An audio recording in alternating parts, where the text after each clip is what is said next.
E para falar sobre esse assunto, eu tenho os meus convidados, vou apresentar eles. O juiz de direito titular do Juizado Especial Civil do Planalto, Yali Sabo Mendes, muito obrigado pela presença. O professor do curso de computação da UFMT, João Paulo Ribas, muito obrigada, bom dia.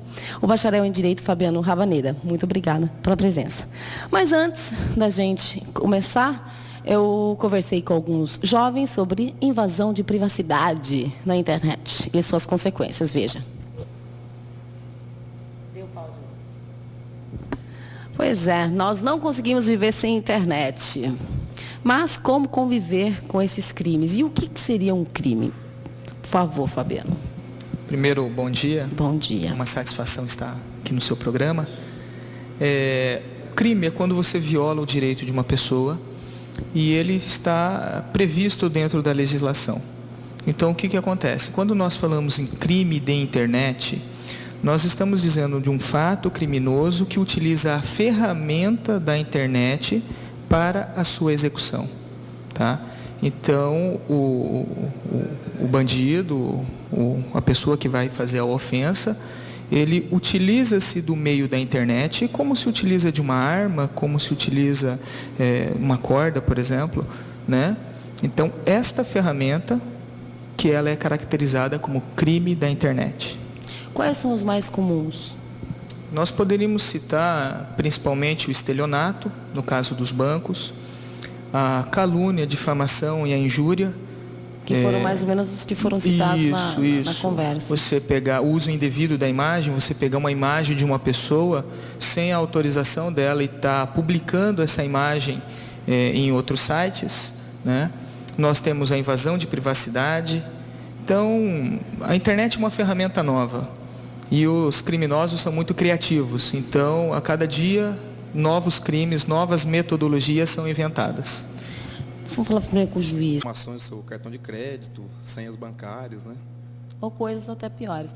Legalmente, em que pé estamos? Michele, o que o hoje usuário... qualquer um pode colocar qualquer coisa. O que o usuário do serviço de internet tem que estar atento é que todo acesso a um site é um contrato. Tá? Existem os termos de uso que nós chamamos de disclaimers, onde você tem as políticas de acesso. Esse site ele pode ter direitos autorais totais ou parciais. Os direitos totais parciais permitem que você copie o conteúdo e disponibilize em outro local. Quando tem o direito total, você não pode copiar o conteúdo do site. O que acontece? No caso, por exemplo, do banco. O banco ele lhe dá uma senha. Essa senha, você tem que guardar a senha como se usa na vida real.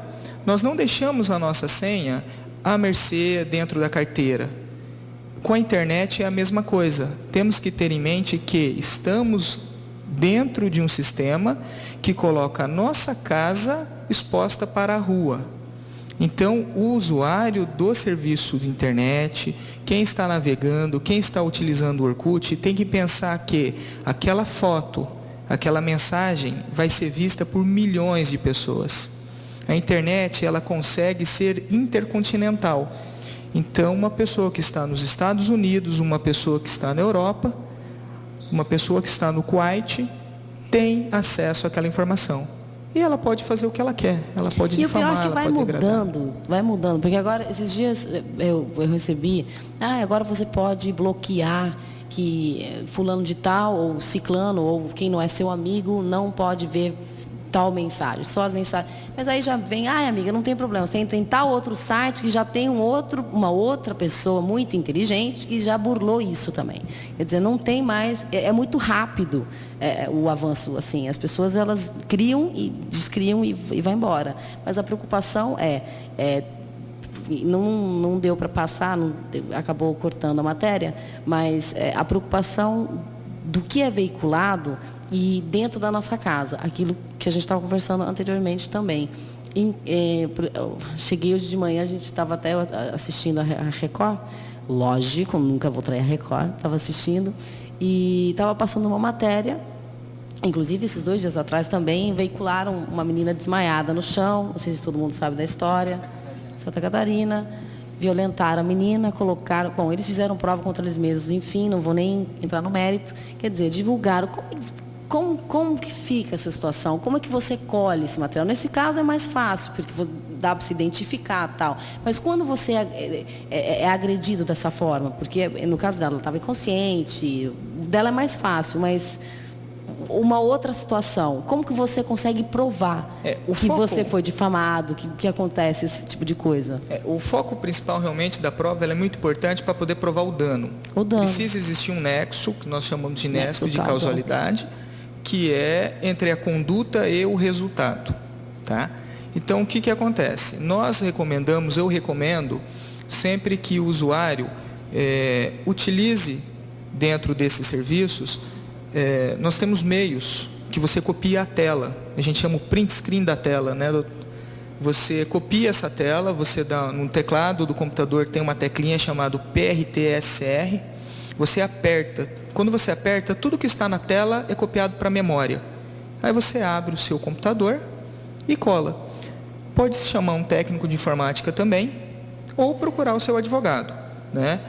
Se não tiver um advogado, tem os núcleos de prática jurídica que muito bem atendem a população nas faculdades, nas universidades, e com certeza esse profissional vai estar auxiliando essa vítima, esse ofendido, a escolher o melhor caminho, como coletar todas essas provas para que ele possa se proteger. Tá. E como que a gente descobre quem foi a pessoa que difamou, ou se a gente não conhece, é anônimo, né? Porque hoje em dia você pode, como menina de Curitiba, dizer que eu tenho 20 anos de idade e, na verdade, ela não tinha, ela tinha 9. Infelizmente, teve um final trágico. Hoje o Brasil é signatário da Convenção de Budapeste.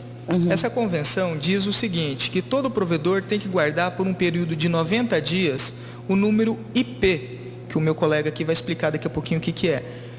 Guardando o número IP e o login de acesso, ou seja, como se acessa a internet, é possível, pelo horário da invasão, nós fazermos uma rota reversa e descobrir de onde se originou essa ofensa. Uma preocupação muito grande, quando a ofensa ela vem de países estrangeiros. Embora nós tenhamos essa convenção que estabelece alguns termos de uso, alguns limites, muitos países não são signatários. Logo, a punição é realmente muito difícil. Então, o que é IP? Explica para nós. É o endereço que a gente vai aplicando essa analogia para que se condene essas pessoas, né? E quanto àquela Mas não seria bacana se discutir, fazer leis específicas, Fabiano? É importante de se fazer leis específicas, porque nós vamos preencher as lacunas, a norma penal em branco. Porque o que acontece? Por exemplo, no caso da pedofilia, a transmissão da imagem pornográfica é crime. Armazenamento não é crime. Então, inclusive no projeto do senador Eduardo Azeredo, que foi discutido, que muitas pessoas acreditavam que ia se transformar em lei, que ia lá para o presidente assinar, que não virou lei.